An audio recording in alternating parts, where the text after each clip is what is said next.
Gentlemen, welcome to the June 16th West Fargo City Commission meeting. We call the meeting to order. Please join the commission in the Pledge of Allegiance. I pledge allegiance to the flag of the United States of America and to the republic for which it stands, one nation, under God, indivisible, with liberty and justice for all.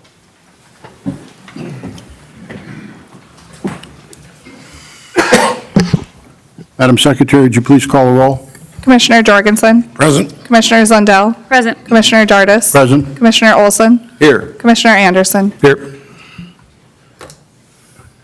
Let the record show that all commissioners are present. Before we begin the meeting, I'd ask that everybody in the room please silence your cell phones, except for the first responders. Next order of business is to approve the order of the agenda. Motion to approve. I have a motion to approve the agenda as presented and distributed. Is there a second? I'll second. I have a motion and a second. Commissioner Jorgensen moved, Commissioner Zundell seconded. Is there any discussion? Hearing none, all those in favor, please signify by saying aye. Aye. Opposed? Motion carried. Thank you. Next order of business is to approve the minutes of June 2nd. So moved to approve. Commissioner Olson moves to approve. Is there a second? Second. Commissioner Anderson seconds. I have a motion and a second to approve the minutes of June 2nd as distributed. Is there any discussion? Hearing none, all those in favor, please signify by saying aye. Aye. Opposed? Motion carried. We move on to building permits. I would like to recognize Commissioner Jorgensen. I need to recuse myself from voting on the building permits. Thank you, Commissioner. Move to approve. I have a motion to approve the building permits. Second. Is there a second? And I have a second. There has been a motion and a second to approve the permits as distributed. Is there any discussion? Hearing none, all those in favor, please signify by saying aye. Aye. Opposed? Motion carried. Let the record show as a 4-1, with the one being a recuse. We move on to the consent agenda. We have items A through H. Move to approve. I have a motion from Commissioner Anderson to approve the consent agenda as distributed. Is there a second? Second. Commissioner Jorgensen, second. I have a motion and a second. Is there any discussion? I will need to recuse myself. Commissioner Zundell is going to recuse herself from item D. I would suggest that we vote on that when, for the record, item D, you'll be recused. Is that all right? I have a motion and a second. Is there any further discussion? All those in favor of the consent agenda, items A through H as distributed, please signify by saying aye. Aye. Opposed? Motion carried. We now move into the regular agenda. The first order of business is public comment. We have 4 individuals that have registered for public comment, and we're going to ask them to speak in the, as we receive the request. The first one to speak will be Eric Stewart. Mr. Stewart, are you in the audience? There you are. Please step to the microphone.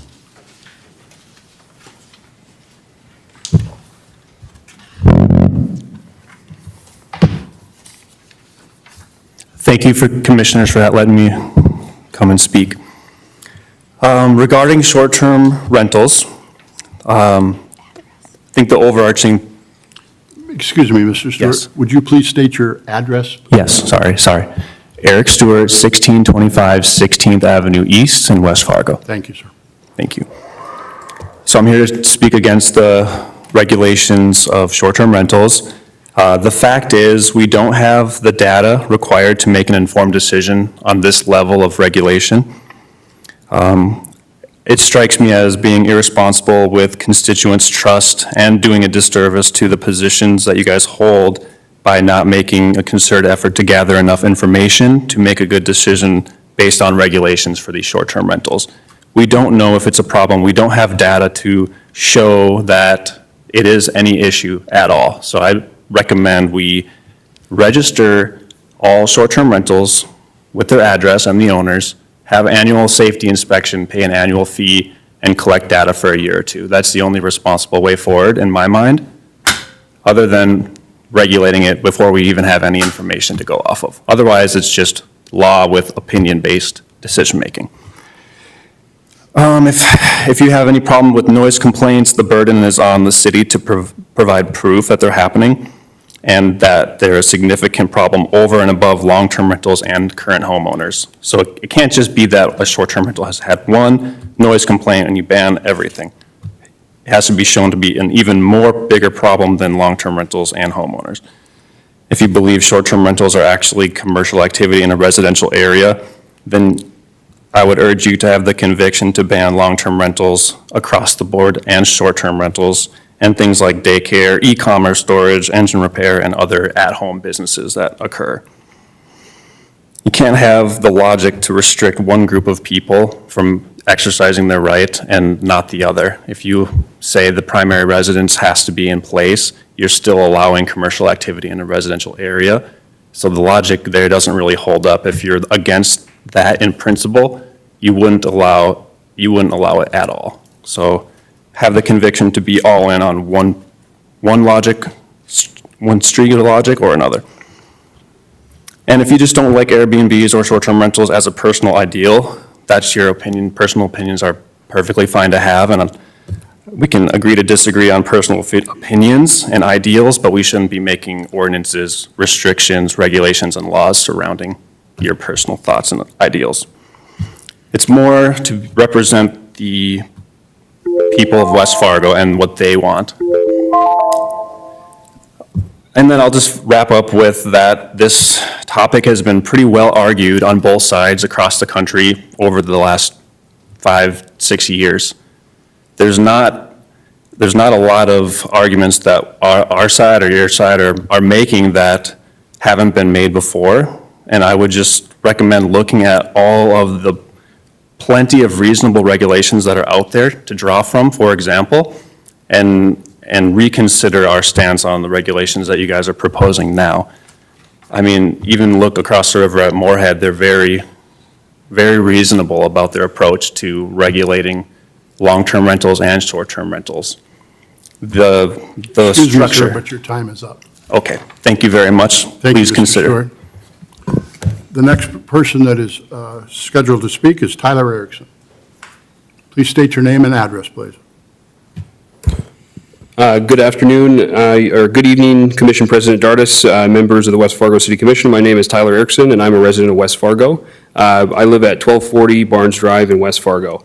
Today, I stand again to express my continued support of the June 2nd first reading approved version of the short-term rental ordinance. And again, I want to express my gratitude to all of you and the West Fargo City staff for putting the work in to get this ordinance drafted. While I'm not inherently opposed to companies and persons pursuing investment properties and leveraging their assets, I don't personally think that some uniformity of regulation of these arrangements is unreasonable when we're considering fundamentally changing the intended purpose of these residential areas. Admittedly, to argue against myself on this issue, I think the strongest argument that the STR owners have is that their STR arrangements promote competition in the hotel market space. Almost always, competition breeds benefits for the consumers. However, competition between commercial operations should not outweigh the public policy interests of preserving the residential character of neighborhoods and preventing a revolving door of strangers in well-connected communities. In addition, even if you are to accept that STRs are not a problem in the city of West Fargo right now, the commercialization of residential neighborhoods is a problem. It is so in my neighborhood. In our recent ordinance revisions in 2023 that this body approved, and I previously discussed at other meetings, acknowledge that reality. This STR regulation is another step in the right direction, and the inclusion of the PRC, the primary residence component, is necessary to stop incompatible commercial use of residential neighborhoods and to ensure uniformity of residential use throughout the city. Last, I brought this up at each commission meeting because I think it's one of the most important pieces of the ordinance. Newly proposed subsection 10, section 10-1603 contemplates that a license issued by the city may conflict with the property owner's private covenants and simultaneously disclaims the responsibility for that conflict, i.e., it is an acknowledgement that many property owners' warranty deeds contain restrictive covenants that do not permit this type of use of the property. This is even more of a reason to approve this ordinance as written, because it alleviates yours and mine financial burden of having to pursue expensive court actions to enforce private covenants, and more appropriately shifts that responsibility to the public entity that should be regulating these arrangements. Opponents to the PR requirement cite many challenges with compliance. I'll just conclude. Members of the West Fargo City Commission, I strongly urge you to consider passing, once again, the STR ordinance as written. Thank you. Thank you, Mr. Erickson. The next speaker is Mr. David Withy.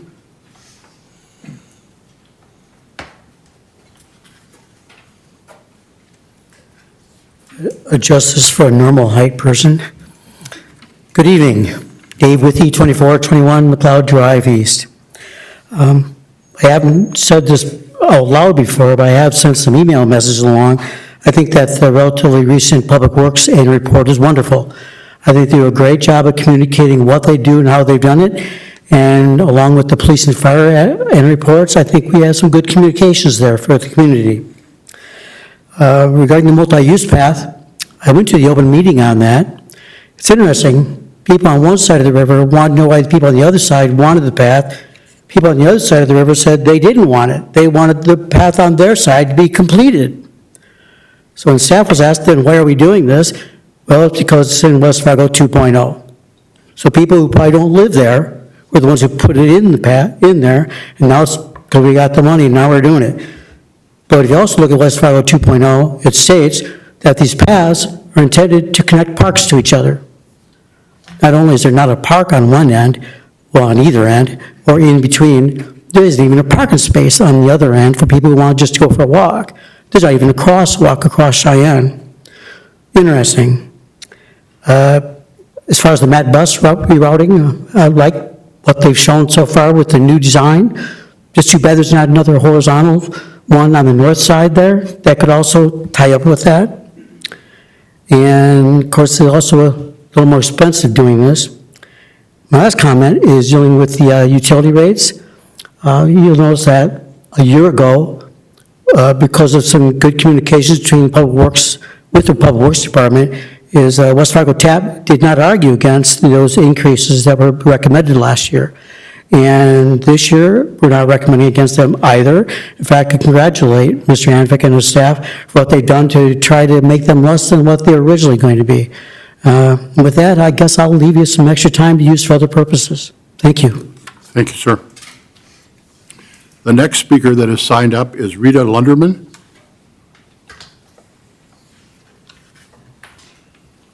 Good evening and welcome. Good evening. Thank you for having me, Commissioners. My name is Rita Ludeman, and I reside at 3406 2nd Street East in West Fargo.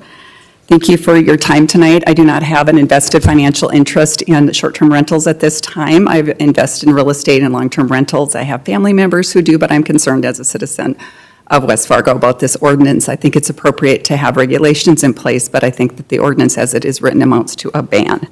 And it essentially will defraud citizens of their ability to earn income within their private property. And I believe that this is a lack of due process, and it strips constitutional rights to use our private properties as we intend. As a real estate investor, I know that we go through a very careful analysis in determining whether a property would be used as a flipper, to be resold, or as a long-term rental, as a short-term rental, and they're very different business models. So if you change that model, it's often not viable to do so once you own the property. Also, I believe that in consideration of zoning principles, the use of these properties will remain as residences in residential neighborhoods, and that it is very biased and unfounded to discriminate against short-term rentals specifically. Again, there's a place for regulation to solve these problems instead of banning the model, which serves the community, and it also is a very huge boost to our city in terms of tourism and investment in the properties. So I believe that this is an overreach. Also, the ordinance is because of those reasons not in the best interests of the city. There have not been a significant number of problems cited that are higher in short-term rentals than in long-term rentals. We know that parties and disruptions take place in primary residences, they take place in long-term rentals, and they have to be monitored, they have to be regulated, they have to be controlled in all those places. But throwing out an entire business model without addressing those concerns and doing problem solving is truly an overreach of government to those business owners who've invested in it. Moreover, I think that it is a huge asset to our community. Many of these properties are highly depleted when they are invested in by real estate investors who run these models. And they improve the communities, they improve the neighborhood, they improve the properties and property values for everyone involved. They also invite tourism to the area. I personally and my family use short-term rentals almost exclusively because we have so many health problems that we cannot stay in a hotel. There's not kitchen facilities for us. I've taken a number of school and educational groups around the country, around the world, and we may have 15 or more members in our group, and we need to find a place to stay where we can keep an eye on the kids with us, they're safe, they're not having strangers outside, and short-term rentals serve that need. So please do not restrict the number as well. And the amount of people, make it appropriate to the properties individually instead of a one-size-fits-all regulation.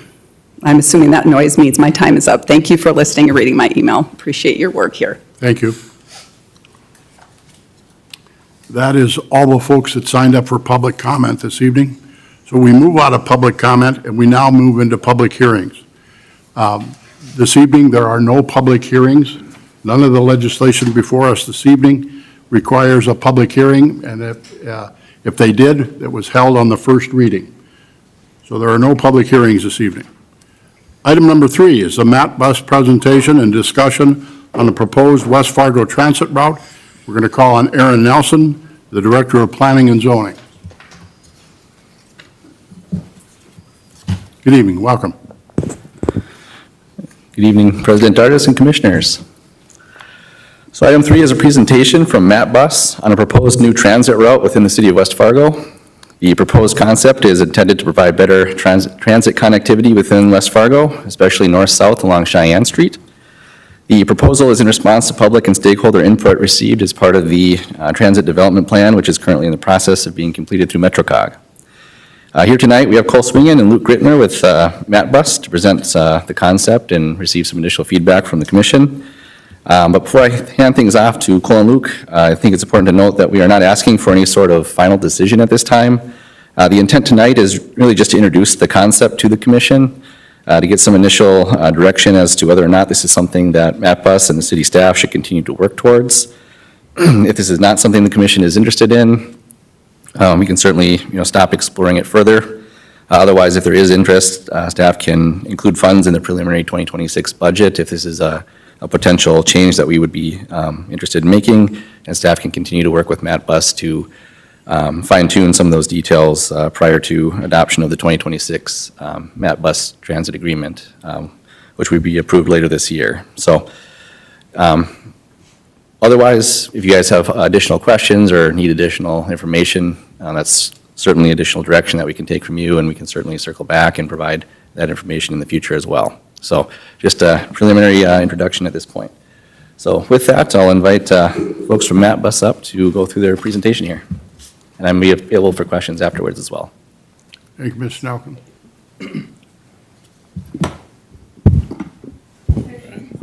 I see there. Okay.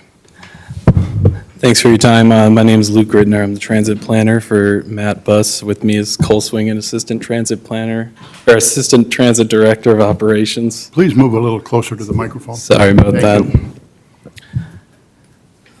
So I'll begin, we're here to share with you a proposal for a new route to serve West Fargo. Sorry, this microphone's getting me.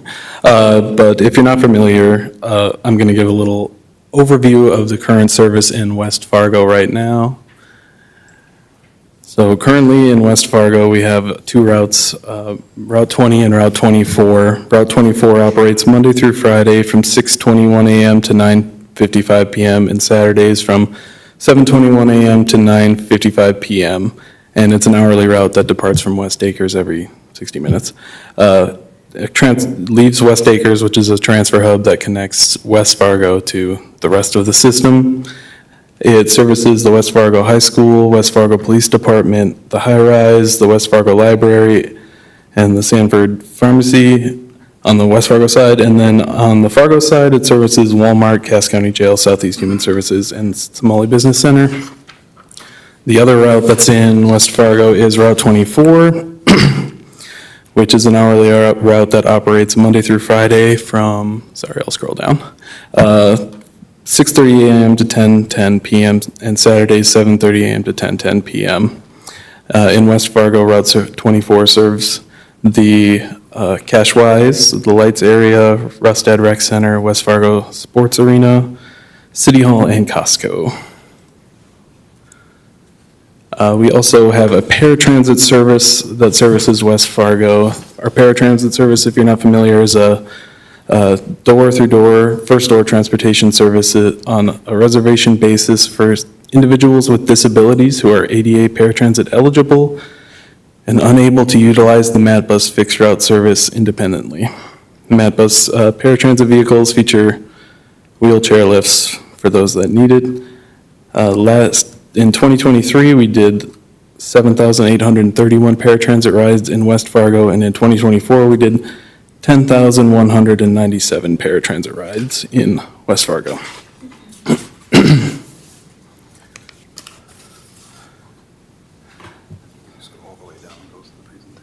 Oh, okay, sorry. Bear with me. Okay, where's the... How do I get it on the screen? Okay, thank you. First time.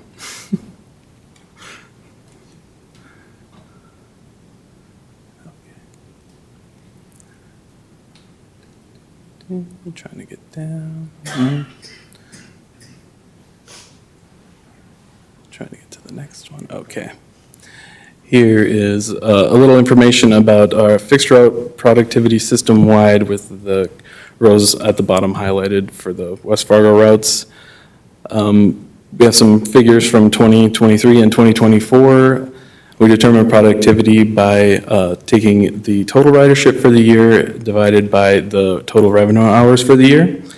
So if you look at the row for 20, in 2023, productivity was 5.9, or roughly 6 rides per hour. And in 2024, it was 5.8, or roughly 6 rides per hour. The row below that, Route 24 in 2023 was 4.4 rides per hour, and in 2024 was 4.9 rides per hour.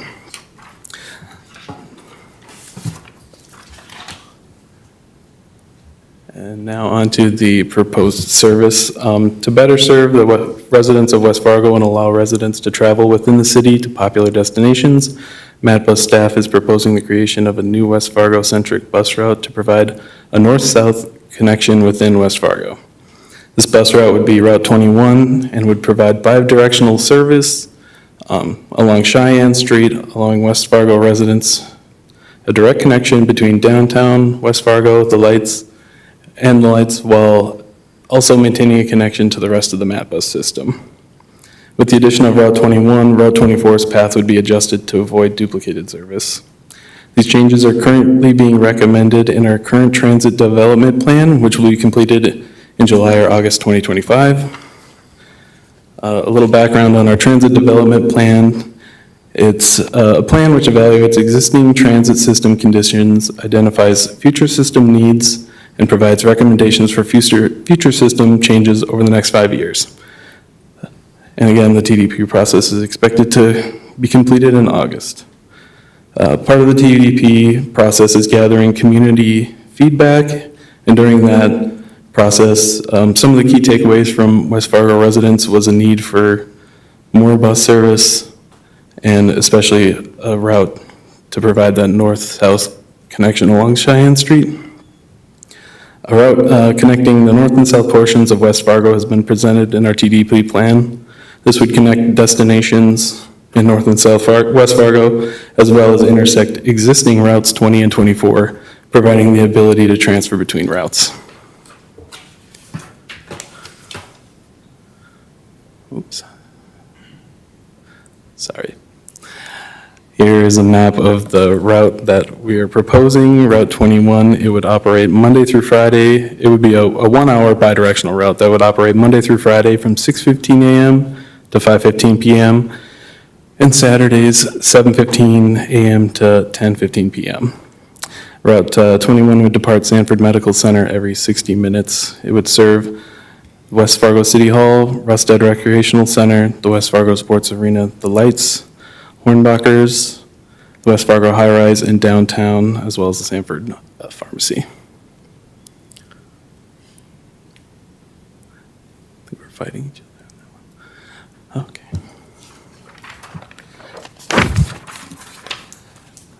So with any new route, we want to try to estimate what kind of ridership we can expect to see, and to do that, we decided to compare it to a similar route that we have in Fargo, our Route 16, which if you're not familiar, goes from GTC downtown to West Acres along 17th Avenue. It serves Sanford and Essentia clinics as well as Cashwise on 13th Avenue. So we compared those routes using a few different data points like population density, auto ownership, frequency, number of destinations, and poverty. Pardon me. So with those factors, we found that the most similar route would be Route 16, which last year totaled 22,000 rides for the year. So we kind of estimate that ridership would be similar on a newer route in West Fargo, but we're hoping to see that increase with the connectivity between 20 and 24 and covering the whole city. If Route 21 was implemented, then we could provide ridership updates throughout the rollout process, and just so you can see how the route's performing.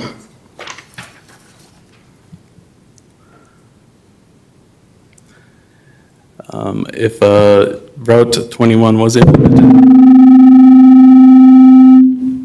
sorry about that. Route 24 would change, just so that we didn't duplicate service west of Veterans Boulevard.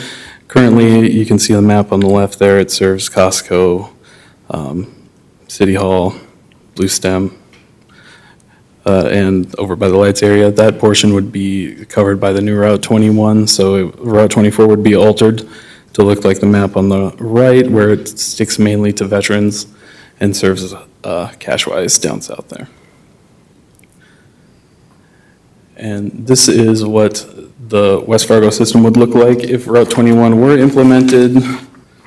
Again, with Route 20 would continue on the same route, connecting West Fargo to West Acres, and routes that go downtown in Fargo and into South Fargo. Route 24 would be a little truncated, and Route 21 would provide that north-south connection between downtown Fargo, the lights, and the City Hall area. Does anyone have any questions about that? Commissioner Zundell. Can you explain the funding numbers a little bit? They look, I guess when I look at them, they're a little hard to digest because it looks like we're going, almost doubling the paratransit expenses for 2026. And then it looks like we're decreasing the fixed route expenses if we keep the exact same service levels. But then if we add Route 21 and take a huge chunk out of 24, we're going up, more than triple.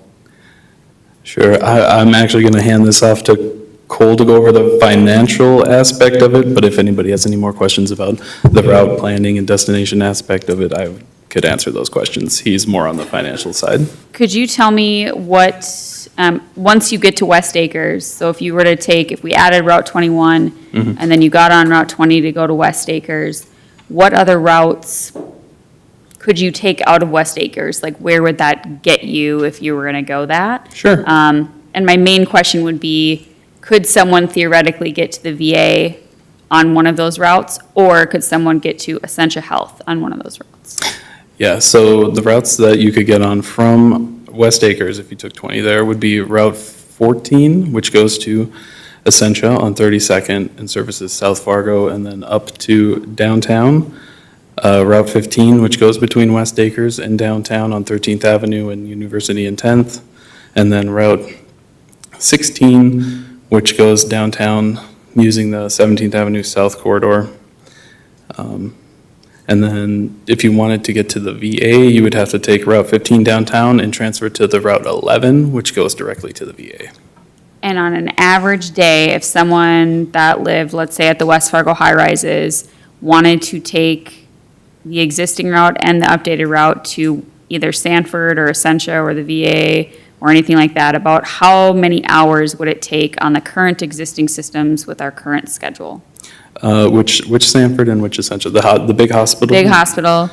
To get from 20 to the big hospital? Sure. Sure. Yeah. 30 to 40 minutes. And that's a pretty continuous? Yeah, you could transfer from Route 20 to Route 24 and get to Sanford. And you could transfer from Route 20 to 14 to get to Essentia. And then unfortunately, the VA would be the longest trip where you'd have to make 2 transfers. You'd take the 15 to the 11. And that would probably take between 45 minutes and an hour. Okay, thank you. Any additional questions? Commissioner Jorgensen? Excuse me, I have several. It would have been nice on your plot here if you had identified the stops. Oh, okay. You know, you could have put a dot on there. Yeah. On Route 21, why would you go down Second and not Fourth Avenue? Fourth Avenue brings you right by Junkyard. Second is a highly residential, very narrow, very congested lane with some apartments towards Cheyenne Street. Okay. Well, this isn't a final plan. We'd definitely take things like that into consideration. And I think if we wanted to come down 2 more blocks, that'd be completely doable. It would be just, you know, right in the heart of that downtown area. So why don't we have any waiting shelters in West Fargo? He knows more about that than I do. I'll pass it off to Colby. Yep, I can speak to that. We have 2 shelters that are currently available for use within West Fargo with a plan for more. We are currently replacing existing shelters within our network. The shelters that are being replaced are still perfectly usable. I believe, and Aaron can confirm this, but I believe that it is in the 2027 budget for capital expenses to get those shelters in place for West Fargo. And our staff can definitely recommend locations along the route so we see the highest ridership to be able to provide those to the residents. Okay. In your new proposed route, it eliminates the stop at Cashwise. Why? Cashwise would still be served by Route 24. But you'd have to get on a different bus. Yes, we didn't want to duplicate service. Again, lean into the microphone, please. Sorry, we didn't feel like it was necessary to duplicate service to Cashwise, but Well, it looks like all that service would be coming from Fargo, so they'd have to get on a different bus. A lot of residents like to use grocery stores in Fargo. I've talked to the director of operations from Hornbachers and Cashwise. They're behind putting stops at their grocery stores. They're huge taxpayers in town, and we'd like to satisfy them. absolutely. I mean, again, this route isn't set in stone. We can make No, I adjustments don't. where there's. I'm just expressing my points. Yep, That's it. That's all I have. thank you. Any additional questions? I can cover the rest of the presentation here, going into some more of the financial and historical aspects of it. So over the last handful of years, we've had, as you can see, an uptick and decrease in expenses. We have gone through a couple of different expense models, which is why you've seen that there. Most recently in 2025 and coming into 2026, we have a cost allocation formula that helps to separate all the expenses and revenues as equally as possible between all of our agencies that we represent, including West Fargo, Fargo, Moorhead, Dilworth, and North Dakota State University. With that, based on the percentage of operating hours, operating miles, and ridership that each of the routes in the various cities or NDSU receive, they get a portion of the operating expenses and in turn the revenue as well. So we've been working through some things on our side to try to make that as concise and clear as possible. We'd be happy to show you exactly what that looked like for last year as well as this year for both options if Route 21 is adopted or if current service levels stay the same. Another thing that I can touch on for the paratransit expenses, that used to be based on actual rides. That was a set amount of, I believe it was $19 and some cents per hour back in 2023. With our new model, we do an estimated amount, so that is just reflected there. Let's scroll down.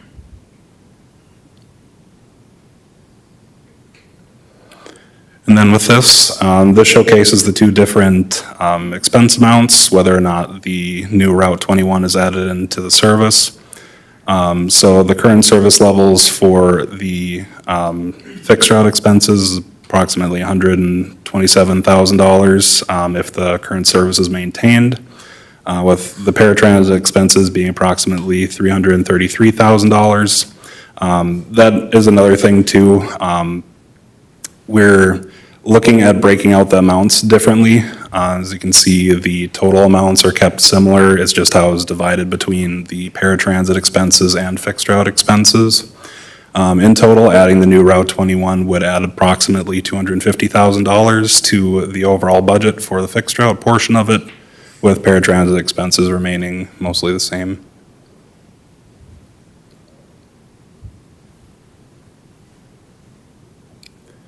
And then one other thing I'd like to touch on is the 5307 federal revenue that we receive. So the Federal Transit Administration provides assistance through operating revenue called 5307 funding. With that, they will match up to 50% of expenses. So local match is 50%, federal match is 50%. And with that, it kind of showcases that as of right now with West Fargo, current expenses, we provide $165,000 worth of federal revenue towards those expenses. But if the additional route is added into your overall costs, then we're able to provide additional federal revenue towards your jurisdiction, because it'll be a larger portion of the revenue hours and revenue miles that our system operates. And this kind of showcases it as well here. Route 21 actual expenses are approximately $551,000 for the system to take on. But because of the 5307 revenue that we receive federally, the actual cost to you would be approximately $250,000. So with that, happy to answer any questions or if there's any. Commissioner Zundell? Do you have these broken out by specific routes? So for example, I mean, Route 24 doesn't look super functional for West Fargo residents. So, you know, piggybacking off of what Commissioner Jorgensen said, what if that Route 21 just expanded over to Worst and to Cashwise into that area, and then caught the same path kind of up and over, and we just eliminated Route 24 service through West Fargo, and then our residents could in theory catch basically a north-south connector through Fargo on any of those through West Fargo. If that were the case, I mean, does that change the funding model substantially? Because Route 21 looks a lot more functional, I think, for the residents that probably would take use of the bus. 24 doesn't. So I'm just wondering if they are broken out by that, if we got rid of 24 service through West Fargo and adopted Route 21 instead, is that an option to maybe make the funding a little bit easier to digest? Yeah, absolutely. I think that if you want to add on the Cashwise stop, that would increase the overall revenue miles and revenue hour, well, not hours, but miles ever so slightly. But if this portion was removed for 24, that would be a slight decrease overall to the expenses. So that's definitely something that we could look at and then provide the actual breakdown for you guys. And then my other question, I want to just make sure I understand. You said the paratransit numbers used to be $19 for ridership. Is that accurate? Yep. And then is the new way you're calculating them just a completely different way that we end up at over 300,000 for that? Or is there just a large number of extra paratransit rides that we're expecting in West Fargo? Or how do we go from point A to point B with that? Sure. So with our new calculation, as you can kind of see between, say, 2024 to 2026, 2024 is estimated at $237,000 for fixed route and the $195,000 for paratransit. Well, the fixed route goes down in 26 and the paratransit goes up, so it's the same overall cost, but it's just reflected a little differently, I guess is what I'm trying to say with that. So the amount of paratransit expenses has maintained, about the same level of usage, like over the years. It's just that it's being expressed differently within our formulas with the new cost allocations. And I'd be happy to provide all of those to you guys as well for further breakdown. I just think my overall reaction to this is I feel like we're getting, if we kept the same number of service, we're definitely, it just feels like we're getting less for a drastic amount more, would be my knee-jerk reaction. Commissioner Olson serves on the Matt Bus Committee. We're going to call on him. I do not anymore. Oh, excuse me. Since we changed over to the Transit Authority, Mr. Scott serves. But you've got great experience. I've got 6+ years on it, yes, yes. The only thing that I see is with the suggestion of adding in Cashwise area onto Route 21, you would then, and not have any Fargo or West Fargo stops for 24, I believe, you're going to lose that section just north of Interstate, right where that cursor's at, yep. So how would we how would we service that if we did that? That would be something you gotta think about too. And like Cole said, none of this is set in stone, we're just getting our feedback. So, and it takes many years to figure this all out because everything is down to the minute of stops and stuff like that. So it's nothing that they could start in just tomorrow. Right, that's where I was suggesting to stop at Cashwise, where they could get on one bus to another there. Right, but right now they're getting on over in, at the hospital. So, yeah, I mean, there's so many different ways you can figure this out. But then they're Right. also losing part of West Fargo just north of Interstate off of 9th Street there too. That's my concern. So, yeah, Anything else? Any additional questions?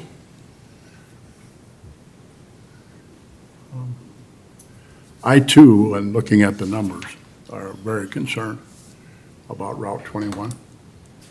You know, I understand you changed that your model, your financial model, because if you study the numbers, it doesn't make any sense at all for the number of miles traveled in West Fargo.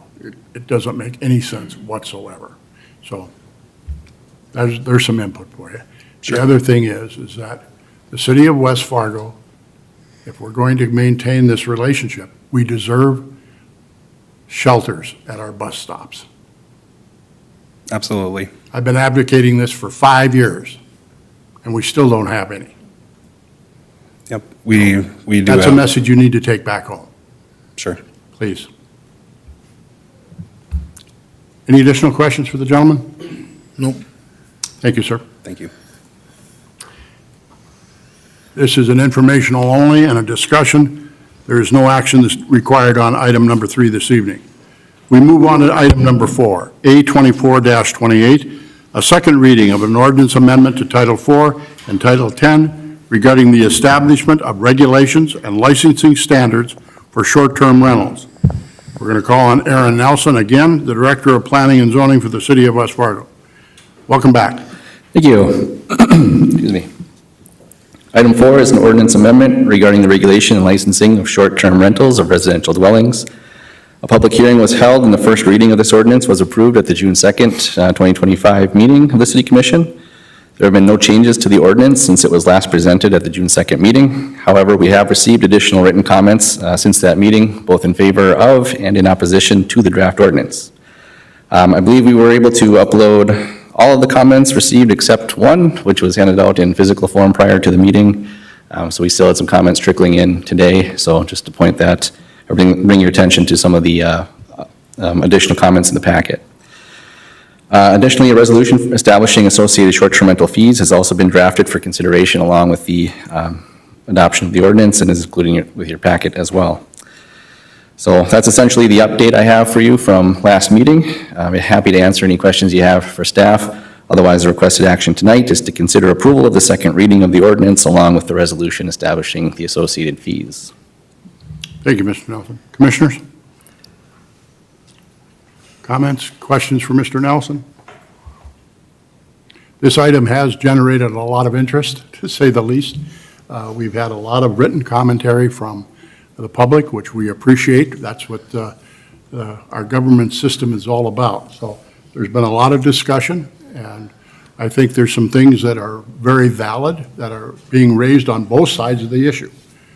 And so, Commissioners, what are your thoughts this evening? Commissioner Olson?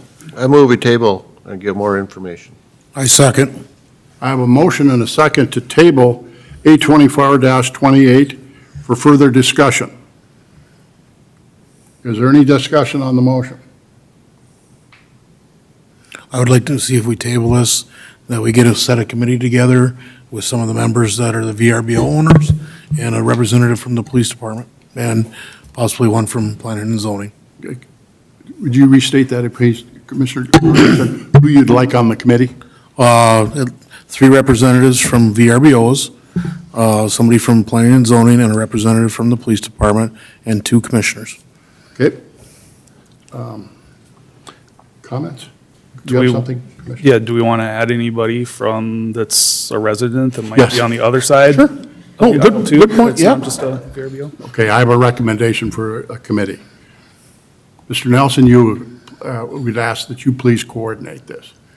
Mr. Scott, you got something that you want to interject here? Please.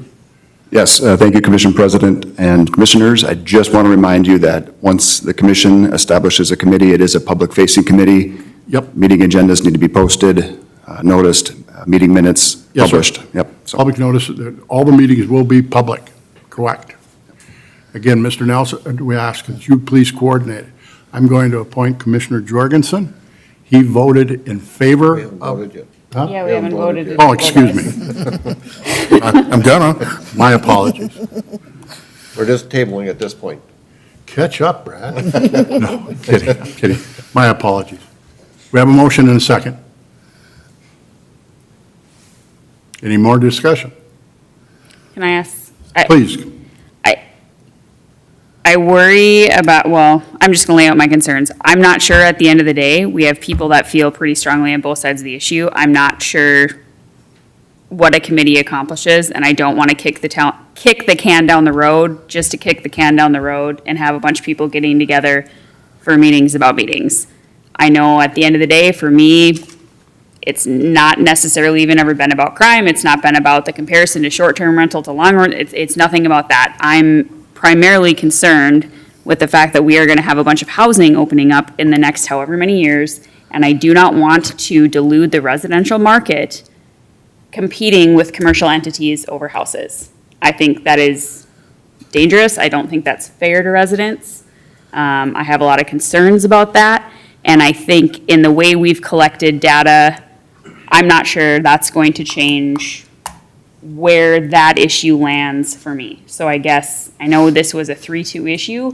If we have people wavering, then great, let's table it, collect whatever data you feel that you need. But what I don't want to do is if we already know where we're going to land or we feel strongly about it, and now we're going to have staff, have a committee, have a bunch of meetings, have a bunch of everything to do everything and waste time when we're going to end up at the same place. So I guess that's my only commentary on that. Thank you, Commissioner. We have a motion and a second. Is there any more discussion? All in favor of the motion, please signify by saying aye. Aye. Opposed? Aye. The record shows it's a 4-1 vote. So we will establish a committee. We will have a member of the commission that voted in favor of item number 4, A24-28. Commissioner Anderson, I'll appoint you. And we have a person that voted against this in Commissioner Jorgensen. I promote you. I didn't vote against it. Excuse me, you voted in favor of it, excuse me. Opposed, in favor. No. Yeah, Other way around. That was I the got other it, way yeah. around. First reading, other way around. You voted Commissioner against. Anderson was on the prevailing side of the 3-2 vote. Commissioner Jorgensen was on the side that failed. So we have 2 commissioners on opposite sides of the issue. Got it? Yep. Yep. Everybody okay with that? All right. Mr. Nelson, I will ask you to also, the designated, Mr. Jorgensen's motion, you wanted somebody from public safety, from the police department? You work with the police department and determine who that officer might be, okay? Who handles that would have the expertise in this issue with regard to noise complaints, parking complaints, and the things that the city of West Fargo has received, please, okay? Sounds good. As for the other, I think that there's I'm going to leave the committee at that. We're not going to have 3 from one and 1 from another or whatever. We're going to, the commissioners, I'm going to ask you to do the research. During this dialogue that we've received from people that support the Airbnbs, there's been a lot of reference to different ordinances across the nation and how other cities or other states have handled this. So we're going to have to do some research. So I appreciate that we do not put a timeline of 1 week or the next commission meeting or the second commission meeting from now. I appreciate that. We're going to get this right. There's a lot of things involved here, and I think that we should take the time. We'll research it. We may come to the same conclusion, but it isn't going to be said that we didn't do the research. Okay. So, Mr. Nelson, Commissioner Jorgensen, Commissioner Anderson, a member of the West Fargo PD. Do we want fire? Public safety in general, yes. If there's some of the serious parking issues that have been shared with me, yes, then include the fire department. That's it. If you feel it's worthy for you to reach out to any of these folks for or against the issue for additional data from them, they all seem to be very well versed in all the possibilities. Feel free to do that. Will do. Okay. Commissioner Jorgensen. I'm requesting that you reach out to me. I have numerous questions for you. I want to be the most knowledgeable person when it comes time to make this decision. Yeah. Continue to give us feedback. This is still a process. So we've established the committee. We've tabled this one. We move on to item number 5. 825-11, second reading of an ordinance amendment to Title IV regarding the building control line of the COSR zoning district. Aaron Nelson, Planning and Zoning, is back again. Welcome. Thank you. So item 5 is a proposed zoning amendment regarding the building control line of the COSR Cheyenne River Corridor Overlay Zoning District. The intent of this amendment is to limit exceptions and encroachments within 100 feet of the Cheyenne River bank, as requested by Southeast Gas Water Resource District. A public hearing was held, and the first reading of this ordinance was approved at the June 2nd, 2025 City Commission meeting. There have been no changes to this ordinance since it was last presented at the June 2nd meeting. So with that, I'm happy to answer any questions you have for staff. Otherwise, the requested action tonight is to consider approval of the second reading of the ordinance. Thank you, Mr. Nelson. Commissioners, any questions? Again, this is an actionable item. Move to approve second reading. I have a motion to approve the second reading of ordinance amendment to Title IV, 825-11. Is there a second? Second. Commissioner Olson seconds. I have a motion and a second. Is there any further discussion? Hearing none, all those in favor signify by saying aye. Aye. Opposed? Motion carried. Item number 6, a contract for incarceration of inmates at Cass County Jail action. Dustin Scott, City Administrator. The purpose of this discussion is to approve the contract with an effective date of July 1st, 2025. Mr. Scott. Well, good evening. Thank you, Commission President Dardis and Commissioners. My apologies here. I'm battling some allergies, so I'm going to keep the Kleenex close by, my water close by. So, as you know, the City of West Fargo has been contracting with Cass County for the incarceration of adult inmates. Really, our last time we updated our contract was in 2008, so we are around 17 years under the same terms and conditions, and it is time to bring forward a new contract. Cass County has proposed a 3-year agreement updating our fee structure and some service terms to reflect increased complexity and the cost of modern jail operations. I do want to pause. As you can see in the agenda packet, we were proposing an effective date of July 1st, 2025. However, we do have in the audience with us this evening, Cass County Administrator Robert Wilson and Jail Administrator Andrew Frolig.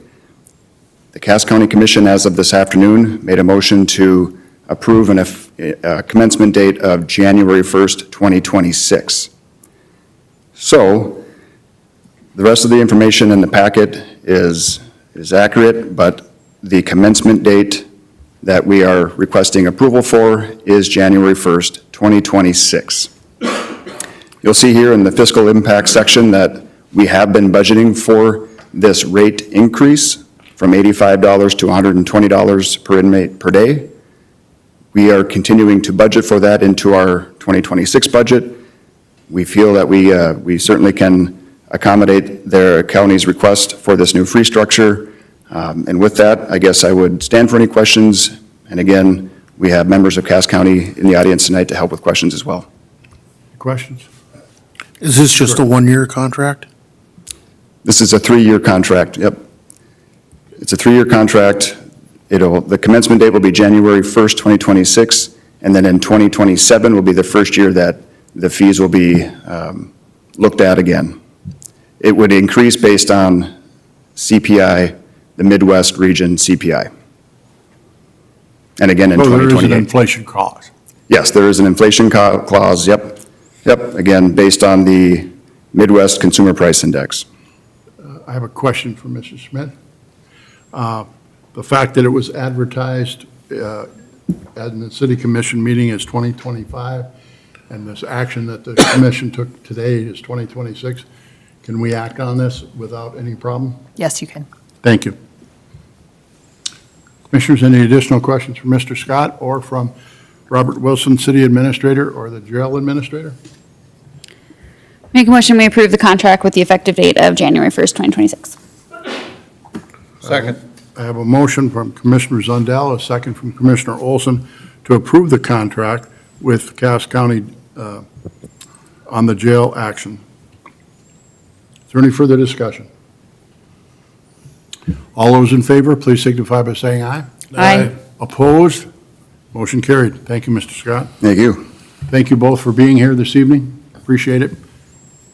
Item number 7 is a brief overview of the 2026 draft budget. Again, we call on Dustin Scott, our City Administrator, for a presentation.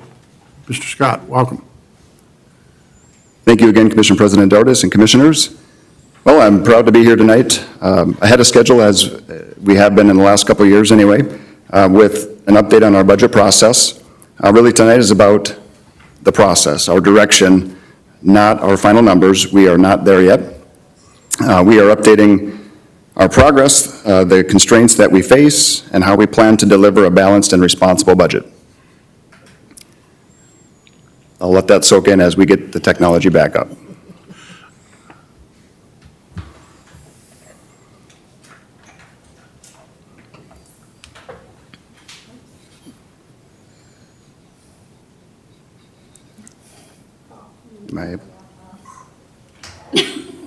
Uh-oh.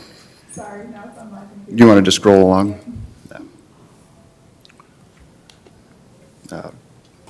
Prior page. Okay, page 2. Here we go. So really the purpose of tonight's presentation, as always, we want to maintain our transparency, share our progress, where we're at with the 2026 budget. As we all know, there have been significant changes as a result of the legislative session here, specifically House Bill 1176, as well as other state and federal changes. We're going to cover some staff priorities and our guiding approach to the budget, share the commissioner feedback we've received so far, and of course invite any questions or discussion as you all see fit. Timeline. It's a very busy slide, but the budget process and the budget cycle is very involved, and this is really only highlighting the main events. As you know, in March, we really kick off the formal budgeting process. It really is a year-long endeavor for staff, but March is really where we get formal. Our finance team kick out the instructions and the templates, and department heads get to work getting everything into place. The finance team, towards the end of April, starts to compile everything, which starts to, I guess, paint a picture, if you will. I did want to note that on April 30th, we did have a budgeting basics presentation that was hosted by our friends at the library. May and June is really where we get into the administrative review. Department heads start engaging their portfolio holders, commissioners, and of course, naturally, as I have recurring meetings with you all, I have tried to provide updates as best as I can and collect your feedback for consideration as we move forward. As I mentioned, tonight's meeting is really about the process priorities, state and federal changes, and our next steps. And then you see here, over the next few months, several opportunities to bring the budget forward in front of the public and in front of the commission for review and consideration. The preliminary budget must be approved prior to August 10th, so we do have it slated for August 4th commission meeting to be approved there. And at that meeting, we are required by law to set a public hearing on the preliminary budget. So September 1st is, of course, Labor Day weekend, so we are proposing to move that commission meeting to September 8th. That action will be taken at a future meeting here. But that would be the commission meeting. We would have the hearing on the preliminary budget.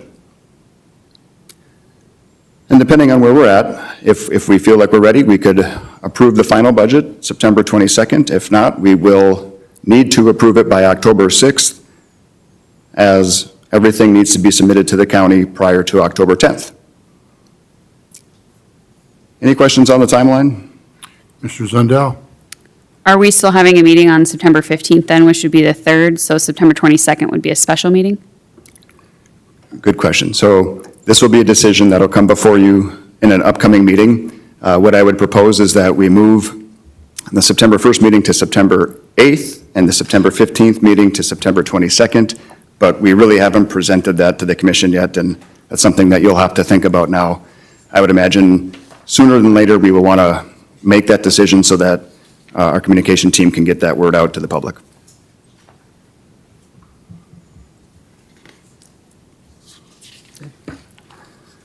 So where we sit currently, really the budget is a very dynamic, active process. We are under refinement every day. We are learning more. I think one of the significant challenges we face this year is that there have been significant changes at the state and federal levels. So we still are trying to understand things like, how do we calculate property taxes now that there's new legislation in place? How do we react to changes in federal funding programs? So on and so forth. We are starting to put pieces of the puzzle together. We have some ideas of where it's going, but it is changing every day. So again, tonight is not about diving into those numbers.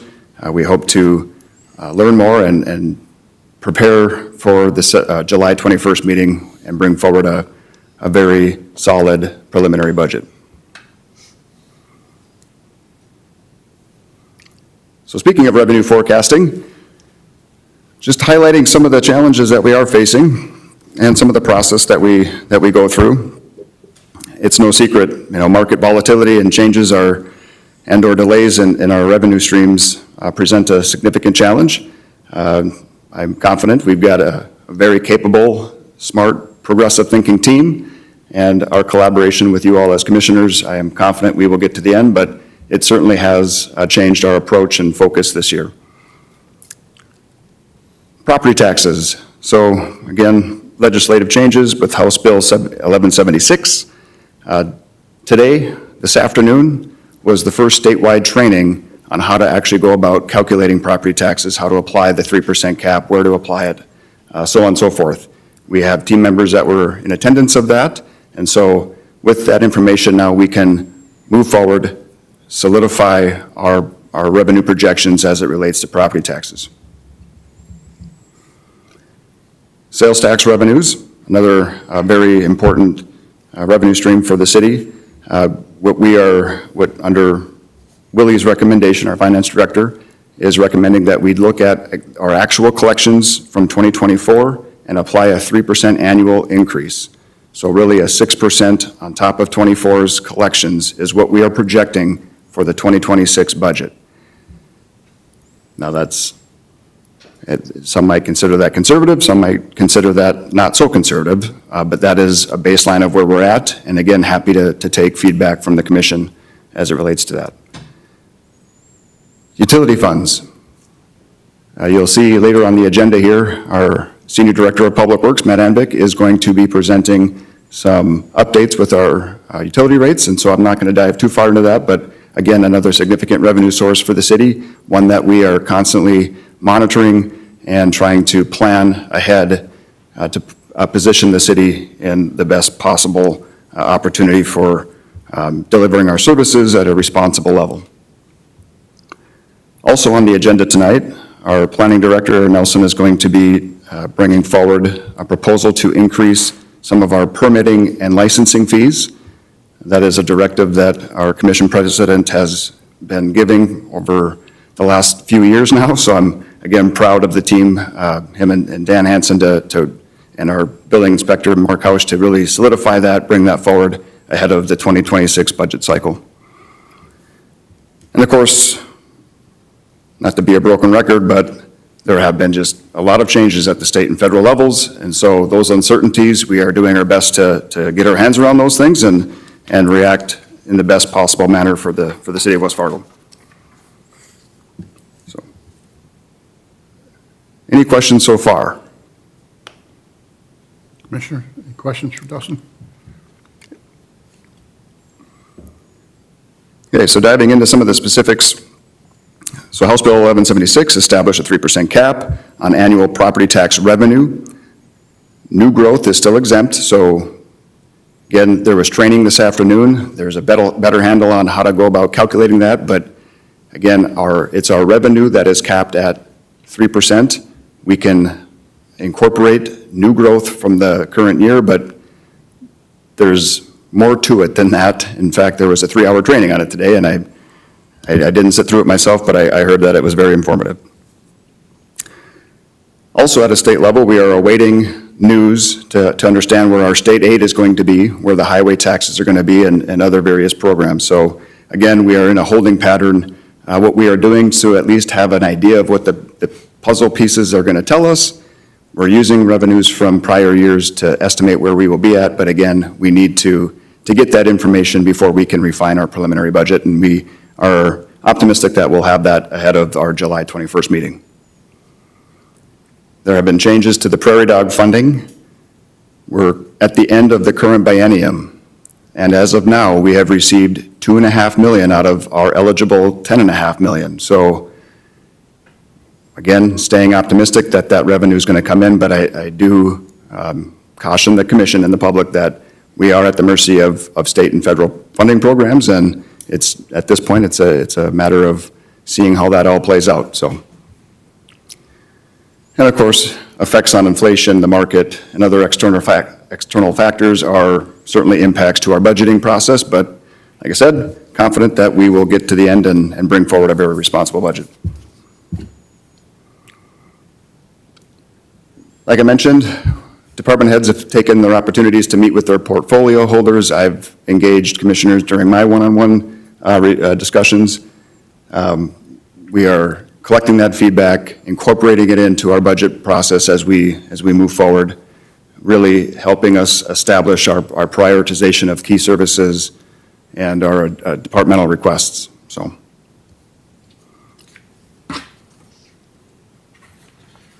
we're taking a very serious approach to budgeting with purpose, fiscal responsibility, and operational efficiency. We want to maintain our high level of core services while maintaining a high level of public safety. We want to support a growth mindset and long-term resilience. So we are learning, evolving, improving for the future. What can we learn from the last few years? We value employer retention and department goals. Some of the commission feedback, and a new term for us, but discipline prioritization. So, and exploring outside of the box ideas to, again, make sure that we are delivering the most efficient and responsible budget for the city. Next slide. So just like with revenues, expenditures can also be somewhat challenging. You know, we are forecasting expenditures 12 to 18 months or even more in advance. We approach that with historical data and institutional knowledge, but there are some variable factors that we have to take into consideration. We do our best, and we bring forward what we think is a responsible approach.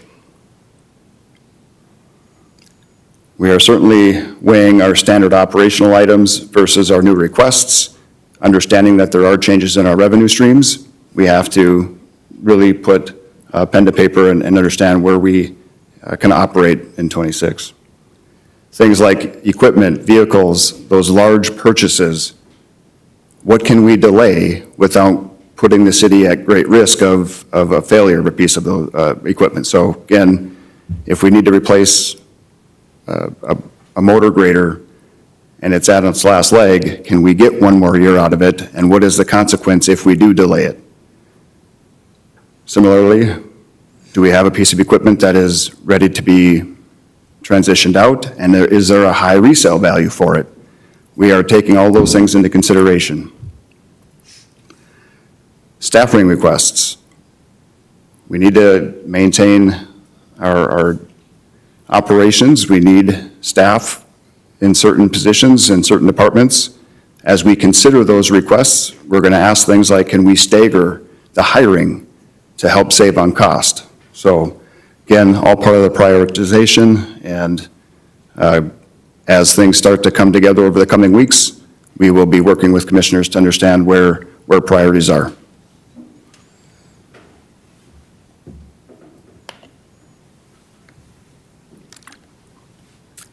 As I mentioned before, we certainly value our employees. They are the beating heart of our operation in our city. And so this is always a sensitive time where we start talking about COLA and our compensation and benefits. Right now, our baseline that we are at is a 2.5% COLA. As through May, the Midwest CPI was at 2.4. Recently had a discussion with the county administrator, Robert Wilson. It sounds like the county is at or around 2.4%, trying to match the Midwest CPI. And we'll continue to reach out with our peer cities, Fargo and others, to understand where they're gauging their COLA at. As far as health insurance benefits, we're assuming a very conservative 10% increase. Historically, that ends up coming down, but we do feel that that's a conservative approach in terms of estimating our expenditures.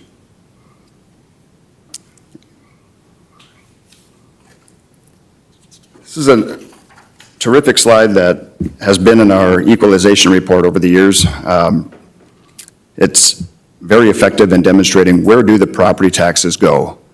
And for West Fargo, we collect about 27% of all property taxes collected in the county. So again, just a very effective tool and a reminder that not all property taxes come directly to the city. They are dispersed amongst all of the taxing entities.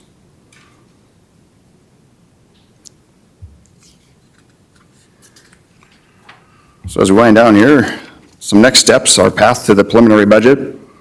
We're going to solidify our revenue projections and refine our expenditures. We're going to seek alternative funding sources. Again, we still need to ascertain the state funding components, but again, we need that information to make informed decisions as we move forward. We're going to look at potential, but a prudent use of reserves if needed. We are working on developing a policy. We do feel that a policy is much needed when it comes to our reserves and spending that fund. So we are working on that. That will move forward along with this budget process, as well as a long-term plan. We are also going to be considering a transfer from utility funds, again, if needed. Century Code does allow the commission to spend up to 20% of a transfer out of a utility fund if there is a surplus in there. It is a very lengthy state law, so I'm not going to pretend to know it all, but in summary, the city commission can approve a 20% transfer out of a utility fund if there is a surplus there. And ultimately, again, this is a collaborative effort, not only among staff, but with commissioners and the public. So we will look to continue collaborating amongst ourselves as well as you all, as commissioners, to get us to the finish line here. And in summary, again, we've got a lot of challenges ahead of us, but they are navigable. We feel like we can get to a responsible and fiscal path. We are committed to transparency, disciplined prioritization, and finding proactive, sustainable solutions. We're going to establish a fiscally responsible budget focused on high-quality service, ensuring West Fargo remains a safe, clean, and prosperous community. And again, the first draft of the preliminary budget will be presented at the July 21st commission meeting. The last slide here is showing the public where they can stay engaged, get their information. Rachel has been getting this updated and ready, so we have our historical budgets on our website. All of the materials that we will be presenting commissioners over the coming weeks will be on our website. So again, it is a one-stop shop for all of the city budget information. If you do have questions, you can get a hold of Willie, Nick, or myself, or any department head. Really, just go to the contact form on our website. So with that, I would stand for any other questions. Commissioners, questions from Mr. Scott? Do we want to make a motion on moving? or no? No, not yet. Again, this is an informational only item. Thank you, Mr. Scott. Yes, thank you. Item number 8 is planning and building inspection fee updates. We call again on Aaron Nelson, the Director of Planning and Zoning for the City of West Fargo. Welcome back. Thank you. So item 8 is a request to approve updated fee schedules for development-related fees administered by planning and building inspections. Resolutions for each of these fee schedules are included in the meeting packet and include commercial and residential building permit, HVAC and inspection fees, development entitlement fees, which is kind of our zoning and subdivision related fees, as well as standard land values for purposes, of cash in lieu of land dedication that is required at the time of subdivision. The proposed fees are intended to more accurately reflect the costs of service delivery, while also remaining consistent with fees charged by similar municipalities within the region. If approved, these fees would take effect in August of this year. So with that, the fees themselves, the resolutions are included as attachments to the cover memo in the packet. There are quite a few of them. Happy to answer any questions you have on any of these. And then towards the end of the attachments there are existing fees, just for comparison's sake. So if you have any questions for staff, I'm happy to answer them. Otherwise, the requested action is to approve the resolutions establishing these updated fees. Commissioner Olson. If you could go to the, let's see, what slide is it be in your pack? The first slide after your, right there, oop, too far. Keep going. Right there, in the second block where it goes $25,001 to 50? That should be, 50,000. should be corrected there. Oh, I see. Right there. Yep. Then you go to the next couple of charts, you got the same thing. You just double check all the numbers because there's some Gotcha. digits missing in your charts. That was $500, yeah. Yeah. There's also a misspelling of fraction in the first box where fraction is on those two tables as well. It's missing the O. Fraction. Yeah, fractin. Would you restate that, Commissioner Anderson? There's a misspelling of the word fraction in Oh, that there. first box, I got it. both of those that I saw. Those are my comments. Just double Thank check you. all the Right, numbers yeah. in there. Anything else, Commissioners? Mr. Zundell? Am I allowed to vote on this, Ms. Schmidt, because there's cash in lieu rates? Yes, I think you can. Think or no? Yes? Yeah, I believe you can. Mr. Scott mentioned that this has been a discussion that, we've been very deliberate about this. We've done some research with regard to other cities. We haven't raised our fees in a considerably long time. And so Mr. Nelson, I thank you for your steadfastness of getting this done. We were behind the times for the rates that we were charging. They're not exorbitant, they're not major increases, but because of everything costing more, as does labor, these are appropriate, and I thank you for all your efforts, and Mr. Scott, you as well, for your direction. Commissioner Olson. So with those changes identified that need to be done, can we vote on it the way it is with those, the corrections to the We can. spelling and all that stuff? Okay. Yeah. Can I make a motion to approve? We have a motion to approve the fee structure. Is there a second? Second. Commissioner Jorgensen seconds. We have a motion and a second to approve the planning and building inspection fee updates as presented this evening. Is there any further discussion? Hearing none, all those in favor, please signify by saying aye. Aye. Opposed? Motion carries.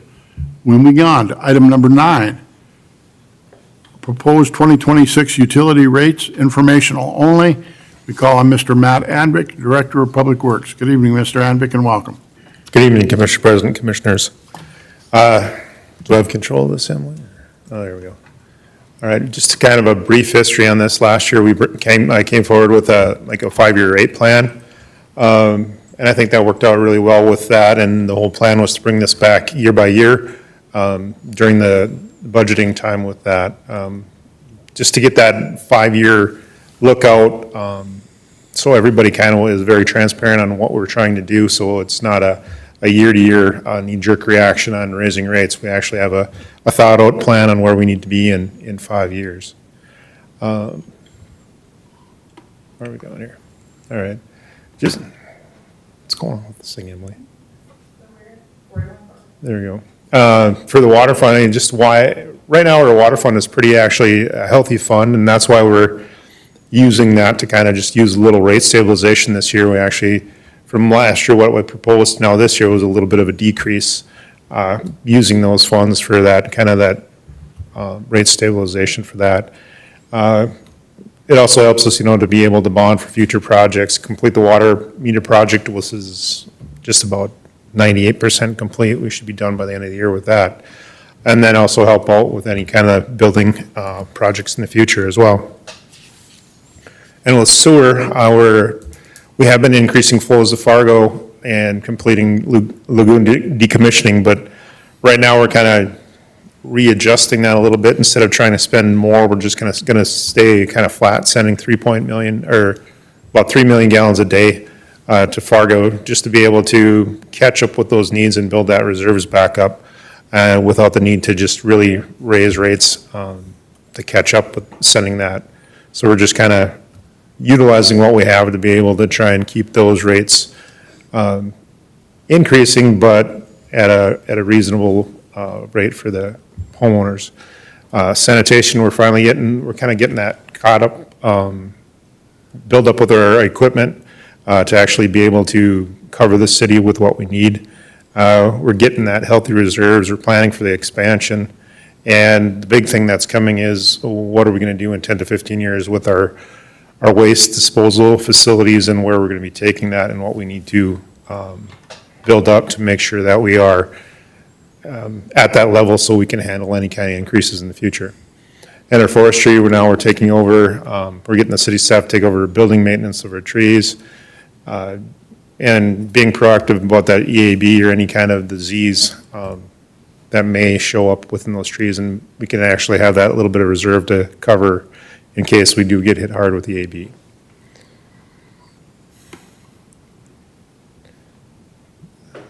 You need a new mouse for this thing, this is.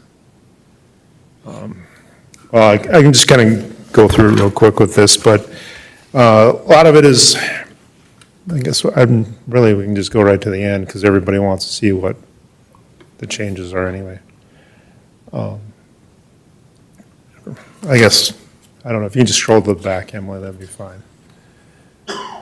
So our proposed rates for next year, which are slightly less, than we had in a few of them. The one big change I'll point out was our sewer fund.